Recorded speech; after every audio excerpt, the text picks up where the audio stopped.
You've heard of the Great Wall of China, but what if I told you it wasn't just built with bricks and stone, but with blood, bones, and the lives of millions?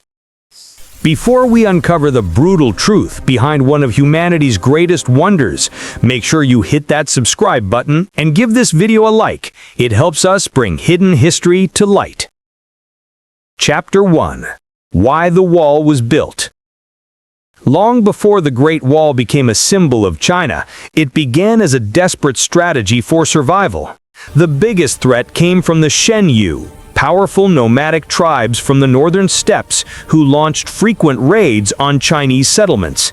The Qin dynasty, led by Emperor Qin Shi Huang, China's first unifier, saw defense as a priority. Instead of building a completely new structure, he ordered the connection of pre-existing regional walls built by earlier states during the Warring States period. These early fortifications were made mostly from packed earth and served as border defenses.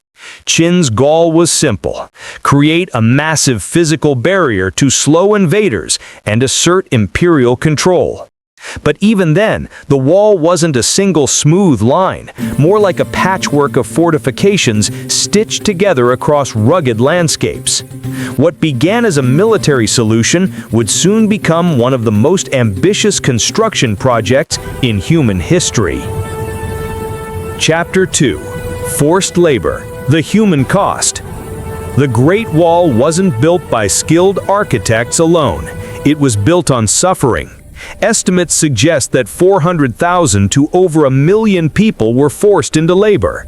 The workforce included peasants who couldn't pay taxes, convicted criminals, enslaved people, and soldiers sent for punishment. They worked in brutal conditions: scorching summers, freezing winters, treacherous mountains and deserts with no water. Food was scarce, disease spread rapidly, and shelter was minimal. Many never returned home. Chinese legends say, for every meter of wall, a life was buried. And although the idea of corpses inside the wall is mostly symbolic, graves nearby prove the death toll was staggering. Workers were often thousands of miles from home, with no proper burials or recognition. The wall may be a marvel of engineering, but it is equally remembered as a monument of human sacrifice, built not only with stone, but with blood, exhaustion, and grief. Chapter 3. Construction and Engineering. Despite the harsh conditions, the engineering behind the Great Wall was impressive and adapted to diverse environments. In the mountains, builders used local stone and stacked slabs to form sturdy barriers. In the deserts and plains, where stone was scarce, laborers used rammed earth, compressed with wooden frames and mixed with gravel and reeds.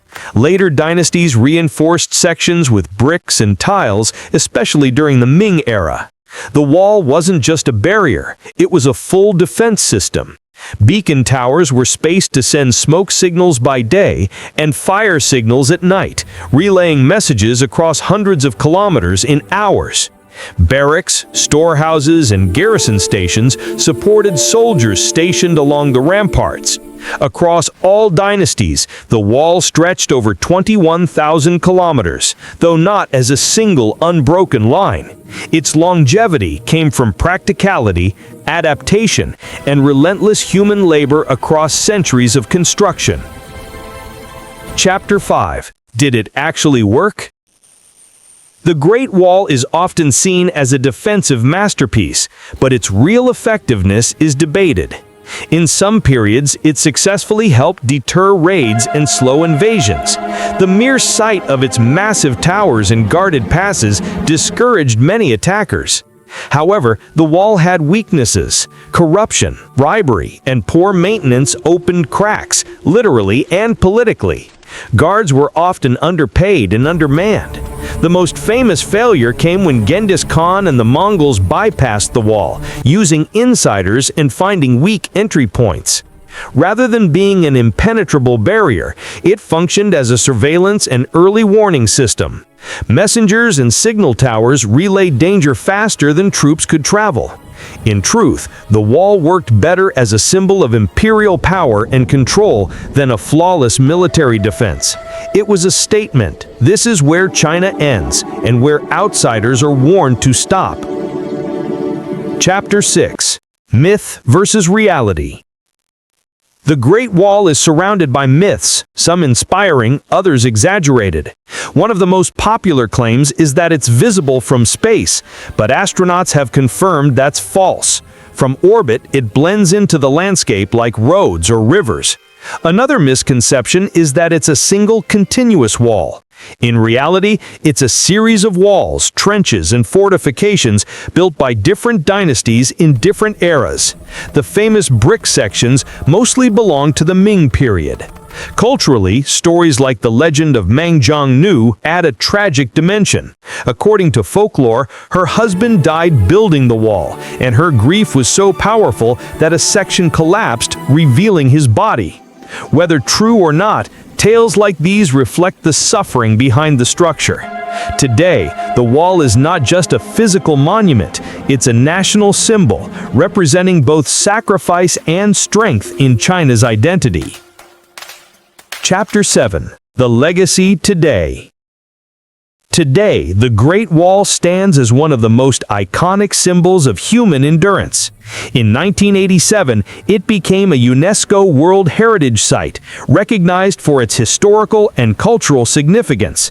Millions of tourists visit each year, especially the restored sections near Beijing, like Badaling and Mutianyu.